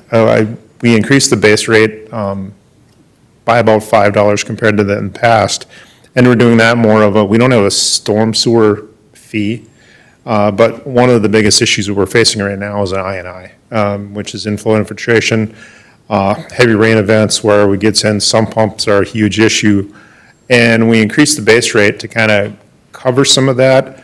But by doing that, we actually can keep our flow rate down. And that's the biggest fluctuation for people to have in their homes. If they have, if they use 5,000, 6,000 gallons, we can actually keep that flow rate down now for the next 5 years lower by increasing that base rate. So that is one thing we really wanted to look at is going forward, how do we keep those rates low? Because we are going to have higher costs just for the fact that we don't have a treatment plant or, for sewer or water. So we are purchasing those services. We're really trying to keep those flow rates as low as we can for our residents.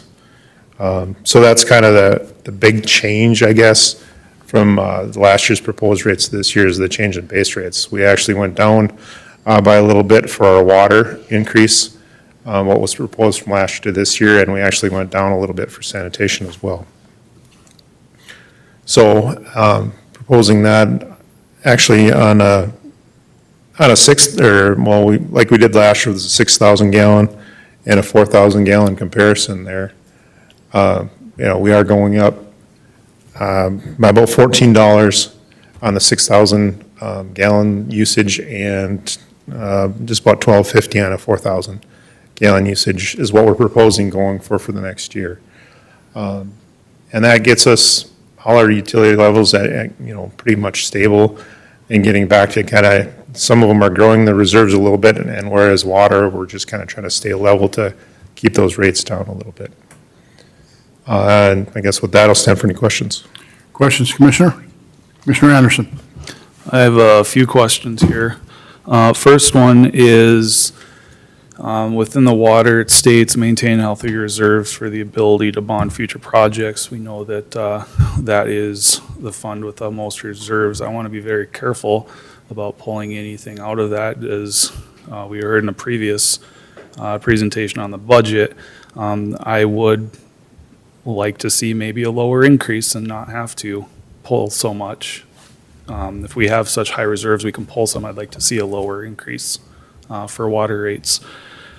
Another question I had with the water, the bullet points you have, why increase rates, complete the water meter project. You said that was going to be completed this year.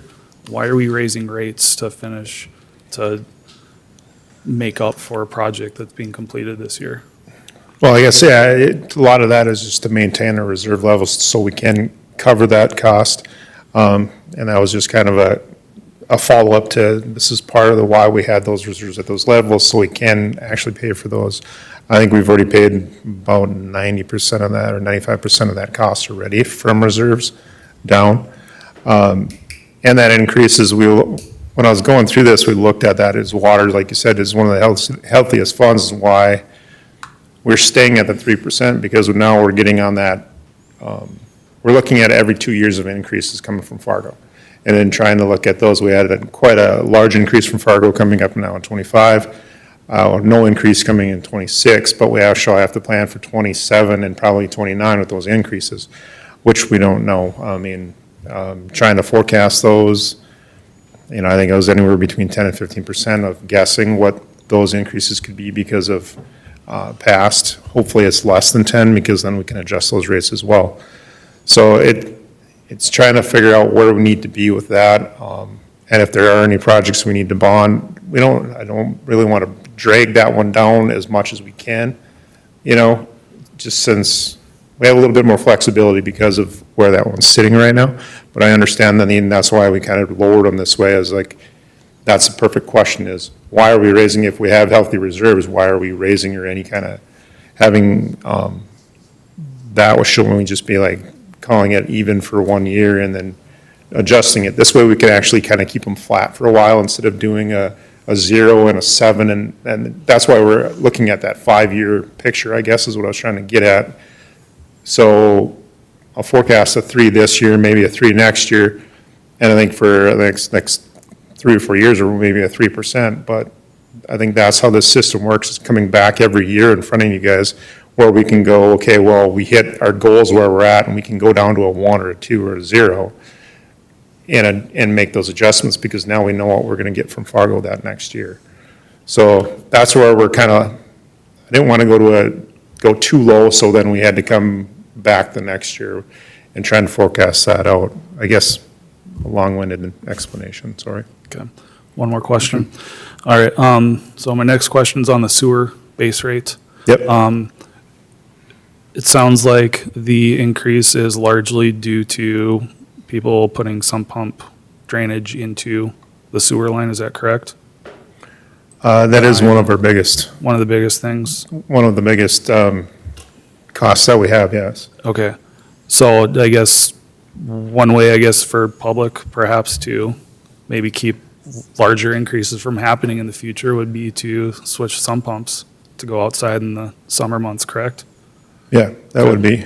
We are currently working on getting a kind of an I&I program going to be able to isolate those areas and see, and then kind of really focus areas that we're seeing those high increases and get those better numbers to actually show people on how much this is costing the city to do that. So the hope is when we get that rolling and be able to cut down that I&I, then we can actually level out any kind of increases, because that will hopefully fluctuate, because that could be $400,000 to $500,000 a year, just for that I&I right there. Okay, thank you. Anyone else? Questions for Mr. Advick? Commissioner Olson? Just quiz your memory here. A year ago, we had a big rain event, and we normally send about 3 million gallons a day. And then after that one big rain event, we sent how? 13. We're about 13.2, I believe. 13 million. Yeah, so we were about 10 million in gallons of I&I. So basically, 10 million gallons of rainwater we sent. Most of that went out to our lagoons, just for that fact, because we were only sending 2.7 million gallons. But if we sent all that, what would that have been? About a $35,000 a day, just for sending all that over there. Compared to a normal day, it's quite a bit more. That's why we kind of changed a little bit too, as we're down to 3 cells in the lagoon, and we're trying to leverage those on these high rain events to actually send a lot of that I&I out there, so we're not sending rainwater to Fargo and having to pay for that. So we're utilizing those as kind of a, stabilization ponds for right now. It's so diluted, there's not that much smell. So we're trying to say,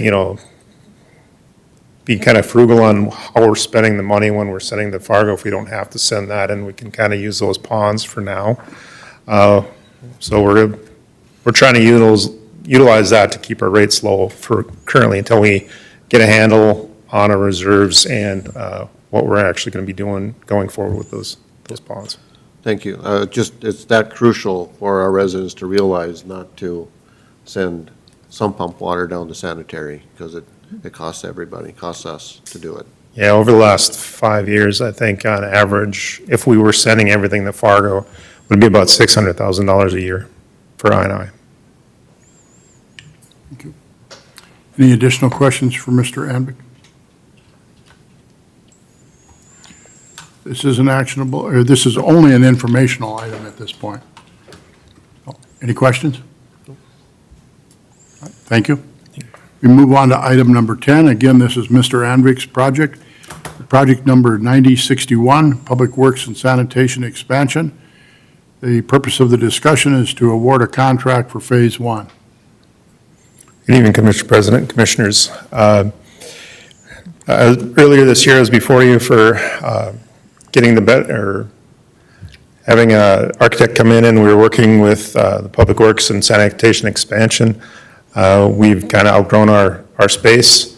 This Phase 1 is actually the first part of that. It's the kind of just expansion of our garage areas. Our 150 building, which is 150 by 150, we want to put another 100 feet on that. So we're going to add about 1,500 or 15,000 square feet for that.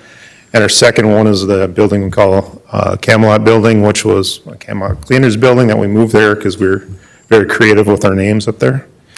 And we want to just, right now that's kind of a cold storage building. We want to actually reinforce that one because that's the one we've had the roof fall in a couple times. So that was part of the difference, I guess, in the variance of what the estimate was in preliminary estimate of the cost, and then what the actual cost was is as through the bidding phase, there's a few more structural things they wanted to do to that building that made that cost a little bit more, and plus we had a few more foundation piers that they wanted to put in on that 150.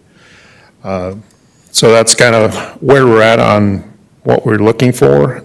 This is just basically some garage space to store a lot of our graders in the winter, a lot of, basically most of our street and water and sewer fleet that are going to be right now that are larger equipment that we can put in these buildings, that a lot of it are sitting outside currently. This will also expand the parking lot up there to be able to handle all the I guess, employee parking. Plus, we do have, there are quite a few people that do public use that parking lot up there, as well as Boy Scouts and other groups that use the building as well. For our been working with Willie, our finance director, on coming up with a funding policy for this. We have been working with Moore Engineering, getting the North Dakota SRF loans. This project has qualified for 95% of the project that qualifies for SRF loans. So we are looking at leveraging those as much as possible. We do have 8.5 million in the CIP, but looking at that plan, it's either we can use those loan funds and a combination of some funds from the water reserve, the water fund plus the CIP funds to try and keep that loan amount as minimum, and then working on that flexibility to use either CIP dollars or possible revenue coming from the utility funds to fund those annual payments for the project.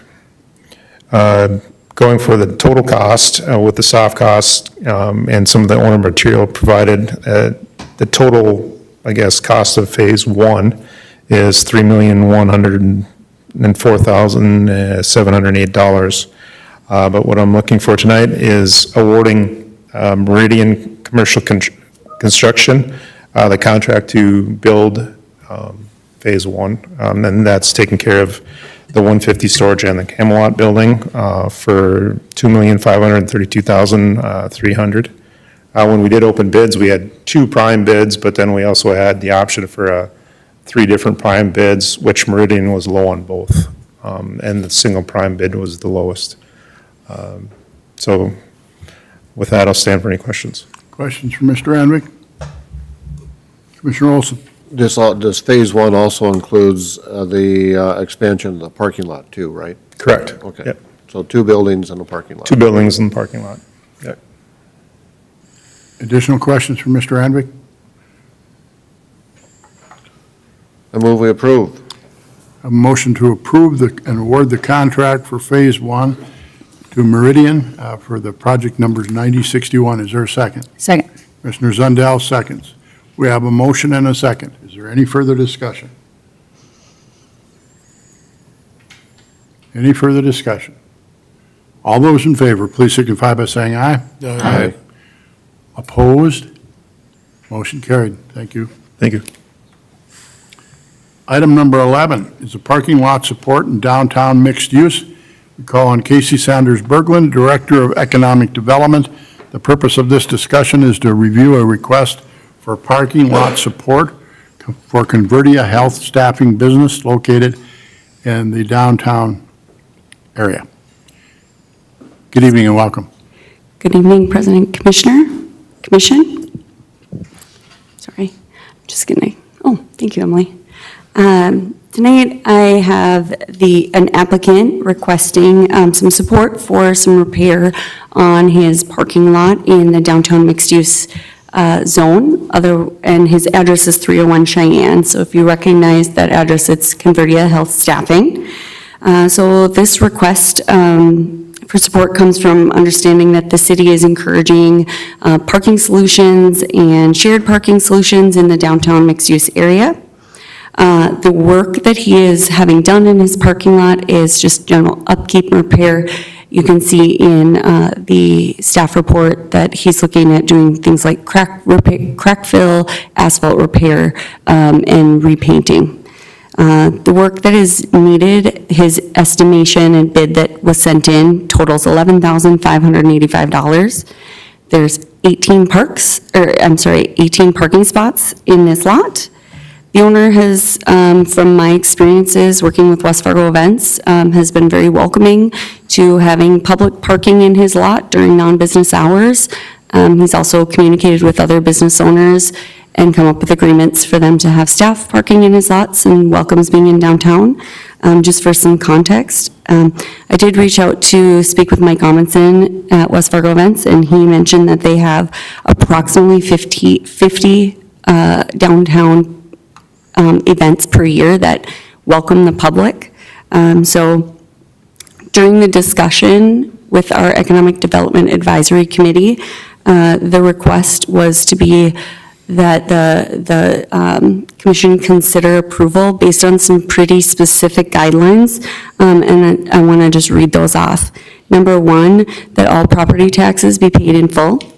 The owner would need to sign a memorandum of agreement that is not crafted as of yet, but would sign a memorandum of agreement that the parking would be signed public parking during non-business hours, that the property at the city's expense would be allowed to be signed stating that the parking is public during non-business hours with no overnight parking. And then the funding would come through economic development sales tax as an amount of $250 per spot, or in this case, $4,500, which is just short of half of the total bid. On your staff report, you may see that at the time of this application, this property was not current in their property taxes. However, as of today, we spoke to the county and they are current in all property taxes. I'll stand for any questions. Questions? Commissioners? Nothing? Just a comment. Please. This was a very active discussion at the EDAC committee, their last meeting, and they felt that this would help alleviate some parking spots there, and it's only going to be limited to this downtown mixed-use area that is in dire need of additional parking. So it isn't a citywide type thing, it's strictly for the downtown mixed-use area. Thank you for those comments. And I know that Converdia has been a great community partner in allowing parking in their facility in non-business hours, so it's very positive. I may add that I did follow up with the business owner, and he has agreed to all of those terms. Thank you. I move we approve. Commissioner Zendel moves to approve. Is there a second? Second. Commissioner Olson seconds. Been moved and seconded to approve the request for parking lot support for Converdia Health Staffing Business in the downtown mixed-use area for the tune of $4,500. Is there any further discussion? Hearing none, all those in favor, please signify by saying aye. Aye. Opposed? Motion carried. Thank you. Thank you. Item number 12 is the review the Rested Properties Renaissance Zone application. Again, Casey Sanders Berglund is back as the Director of Economic Development for this discussion. Yes, thank you, Commissioner Dardis and Commissioners. Tonight, I have the pleasure of bringing forward the application for Rested Properties.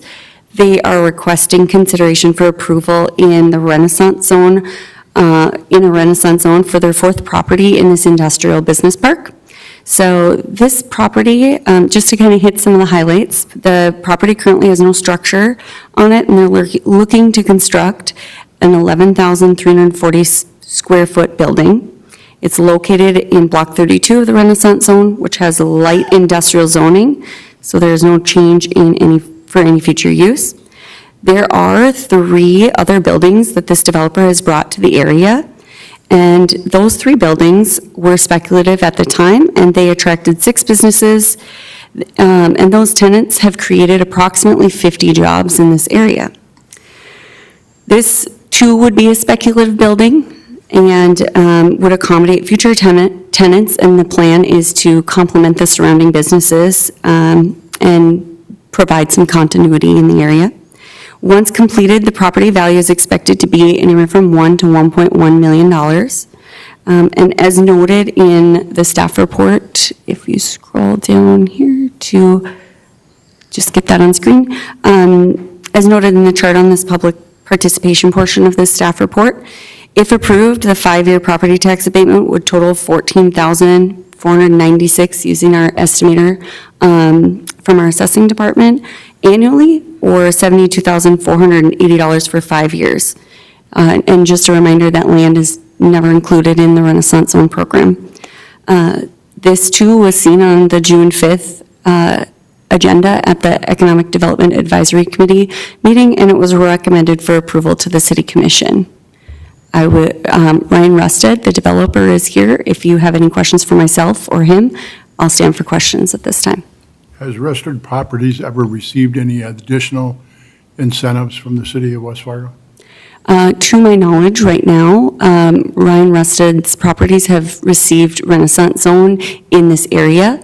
Specifically, I can state that because this was my first meeting I attended at the city, I can recall that this property was in discussion about having this entire area be under Renaissance Zone, but because of the nature of this program, it is best for each parcel to come back individually, especially speculative properties. In addition, some of his properties were included in the tax increment financing district at Sand Hills, 6th edition. Thank you. Questions, Commissioner? Commissioner Jorgensen? In your, excuse me, your display here or whatever, property tax currently is 0. Correct. So why is there no property tax currently on that property? There's no building there, so I'm not including any land taxes. Okay, thanks for the clarification. Yep, no problem. Anyone else? Commissioners? Yes, no?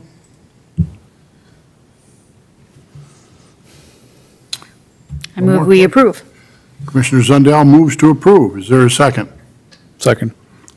Commissioner Anderson seconds. We have a motion and a second to approve the Rested Properties Renaissance Zone application as outlined by Casey Sanders Berglund, Director of Economic Development. Is there any further discussion? All those in favor, please signify by saying aye. Aye. Opposed? Motion carried. Thank you. Thank you. Item number 13 is an improvement district number 1353 for the Dakota Medical Foundation Development. We're going to call on Mr. Dan Hansen, Senior Director of Community and Development Services. The purpose of this discussion is to accept the bid and award a contract. Mr. Hansen, good evening and welcome. Thank you, Commissioner President Dardis and Commissioners. On the May 19th, 2025 Commission meeting, we approved the plans and specs and we directed the advertisement for bids. Happy to say that we did do a virtual bid opening on June 12th, last Thursday, and Dakota Underground was the low bidder in the amount of $1,401,430.75. That bid came in about 21% under the final design engineer's estimate, and it was a very sought-after project. We did have, I believe, eight bidders that applied for it. So Dakota Underground is obviously a company that we've done a lot of work with and has done excellent work for the city of West Fargo. There's an entire packet here with all the information, but we would recommend that we accept this bid and award the contract to Dakota Underground for their bid amount that I stated earlier. And with that, I would entertain questions. Commissioners, questions for Mr. Hansen? Commissioner Olson? If this is awarded, when would we see construction start? We need to still get the contract in place, so I would estimate that we would likely see August would be when it would happen, but. Be this year? Be this year, and with the concurrent plat that's going on for that parcel, there is plans by the developer to be building a building out there. as well in conjunction with this. So they need traffic to be able to access that building come springtime. So Thank you. we do have a completion date of this year for these improvements. And 100% of the expenses of this will be assessed to that property only. To that addition, so all of the properties that were owned by the developer at the time of the petition. Very good. I motion to approve. Commissioner Jorgensen moves to approve. Is there a second? Second. Commissioner Olson seconds. I have a motion and a second to accept the bid for District Number 1353 for the Dakota Medical Foundation Development for the amount of $1,401,430.75 to Dakota Underground. Is there any further discussion? Hearing none. All those in favor, please signify by saying aye. Aye. Opposed? Motion carried. Thank you. Item number 14 is project number 9063, Core Area Stormwater Study. Again, Mr. Hanson, Senior Director of Community and Development Services, is presenting. The purpose of this is to award a study to a consultant. Thank you, Commissioner Dardis and Commissioners.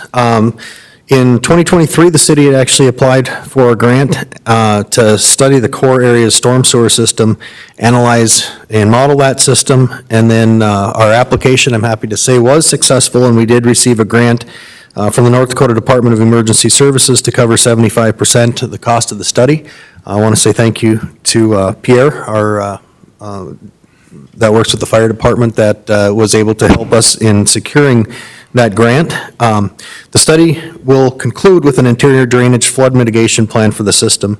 Basically, this is going to model everything in the core area for the stormwater, and it's going to come back with design recommendations. So as we move forward through the core area with project after project of reconstruction and things of that nature, we'll have had the design done as far as what the trunk lines need to be for the storm sewer system, and some suggestions on how it is going to be evacuated into, pumped into the river.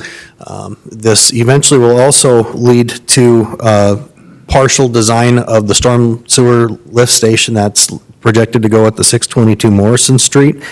And so that is a major project that we would be looking to eventually, hopefully, find some form of funding for. We were originally approved for this grant to apply for a BRIC grant, but since then the BRIC program has gone away.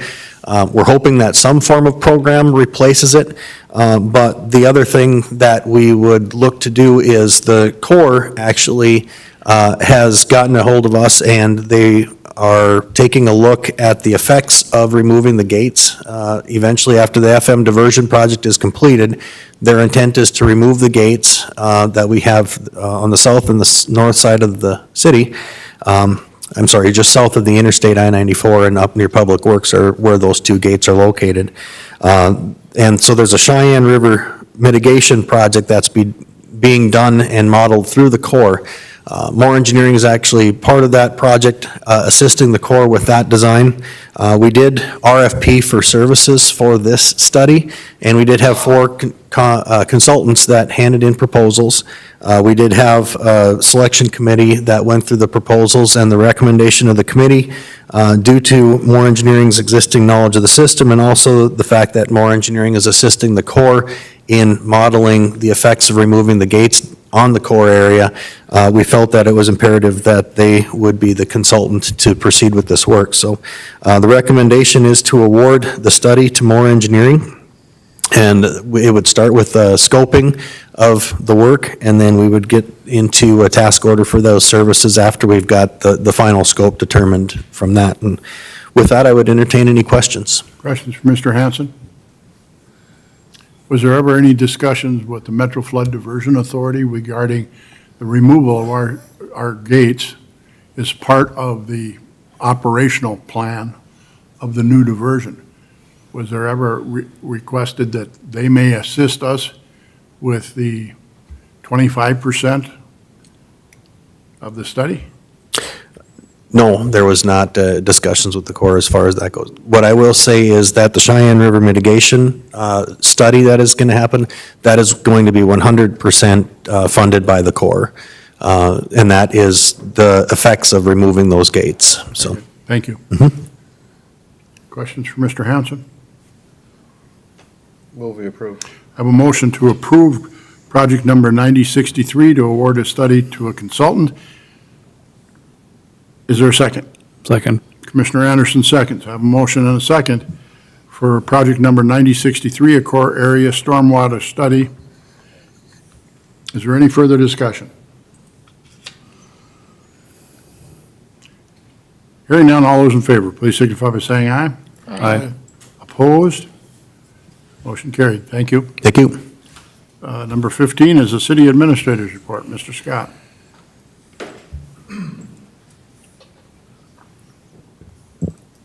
Good evening again, Commission President and Commissioners. You guys have been very hard at work tonight, so I'll be brief. Really only have one update for you in regards to our utility billing software conversion. As you know, last month we did send out our first round of billing through our new software. It didn't come without any type of headaches, but I am very proud of our staff for stepping in, working extra hard. Emily probably doesn't want to remember the last couple weeks, and several other staff really just pulling together to make this as seamless as possible. We have staff from Public Works coming down, working with us, and again, just an all-out team effort, but it hasn't come without some bumps, and we are working through those and confident that our next few cycles of billing, we're really going to hone in here and be in a very good place with our new utility billing software. So that's really all I have for you today. And again, thank you for your hard work this evening. We've brought forward a lot of things for you to consider, and certainly appreciate all of your time and consideration. So with that, any questions? Questions for Mr. Scott? Anyone? You're good. Thank you. Thank you. All correspondence has been distributed, Commissioners, to you in your mailboxes. Does any Commissioner have any non-agenda item? Commissioner Jorgensen. Mr. Scott had touched on it earlier about recruitment and retention. I'd like to raise a workforce topic for consideration during our budget discussions, specifically how we support our longest-serving employees who have reached the top of their pay scale. These tenured team members continue to contribute at a high level, yet once they reach the top step, their only ongoing increases are cost of living adjustments. With raising household expenses, we know COLAs alone don't often keep pace.